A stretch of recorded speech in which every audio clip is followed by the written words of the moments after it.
شیخ محقق سے پوچھا گیا ایک لائن میں مقام صدیق بیان کریں. آپ نے فرمایا وہ یہ ہے کہ خدا کی خدائی میں حضور جیسا مرشد کوئی نہیں اور ابو بکر جیسا مرید کوئی نہیں. اور ایک جملہ آپ کی دعاؤں سے فقیر عرض کرنا چاہتا ہے، اگر کوئی پوچھے ایک لائن کے اندر مقام صدیق بیان کرو تو میں کہتا ہوں کہ خدا کی بارگاہ میں جو مقام مصطفیٰ کا ہے، مصطفیٰ کی بارگاہ میں وہی مقام صدیق کا ہے. کہتے ہیں کیسے کہہ دیا؟ میں کیا قرآن سے کہہ رہا ہوں، ایک قرآن سے اور ایک حدیث سے.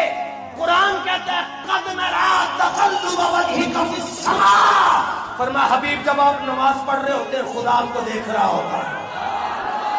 اور حدیث بتاتی ہے شفا شریف میں حضور کو سب سے زیادہ خدا نے دیکھا ہے. شفا میں حضرت قاضی یاد مالکی لے کر آئے کہ صدیق کو سب سے زیادہ مصطفیٰ نے دیکھا ہے.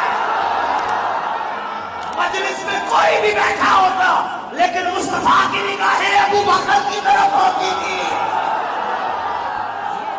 رب مصطفیٰ کو دیکھ کر خوش ہوتا ہے، مصطفیٰ یار غار کو دیکھ کر خوش ہوتے ہیں.